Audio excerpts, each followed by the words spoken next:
Hey there, everyone. My name is Tyler Moore, and this is my first podcast for Dr. Todd Davis.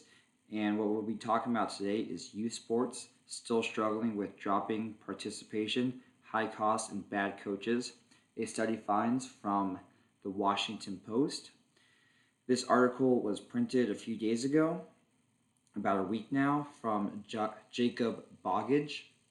And in essence, the article is about in 2017, children between the ages 6 to 12 years old were more active than in previous years, but not to a healthy level.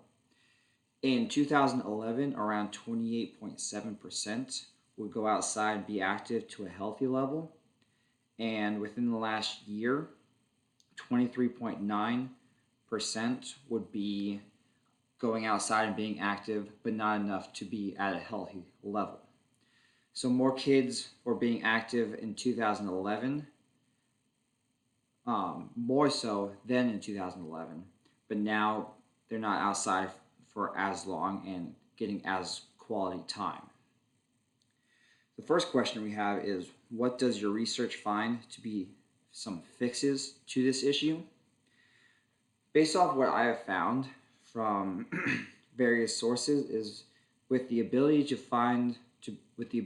afford these sports at a cheaper level, it will allow children to try out for other options rather than specializing in one sport because it is too expensive to have other options or bounce around, which will also help broaden the horizons of that child by learning different rules, competition strategies, meeting and being able to work with new and different people, as well as prevent burnout, like in an article I read from the National Athletic Training Association called Burnout in Athletes from Beth Sitzler, mentioning that burnouts can be reduced if specialization occurs later in their high school career.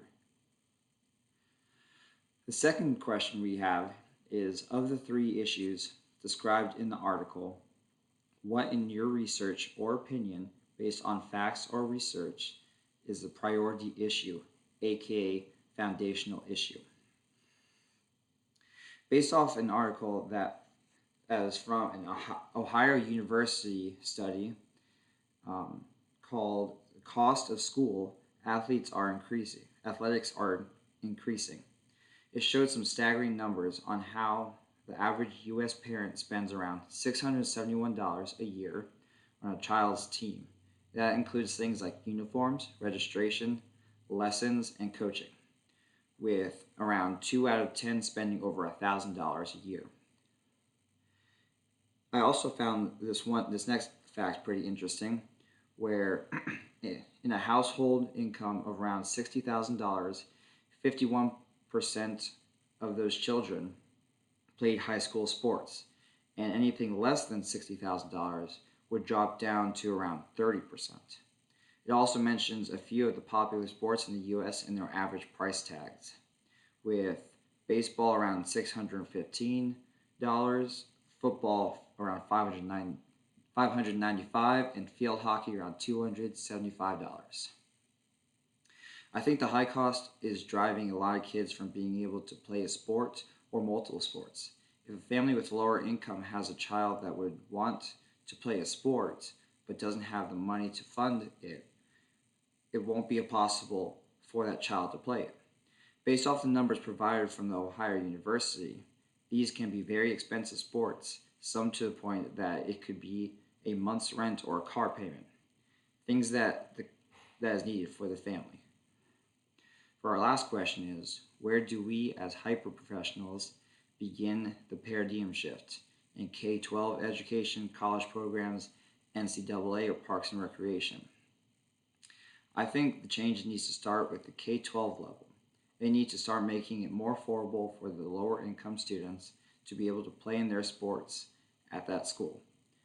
When a student doesn't need to be when a student doesn't need to pay hundreds of dollars for them to be able to play on a team or even not play because of their athletic ability. They need to start lowering the cost of the equipment and registration fees so everyone has a better opportunity to play. Thank you for coming to my first podcast, and I'll see you in the next one.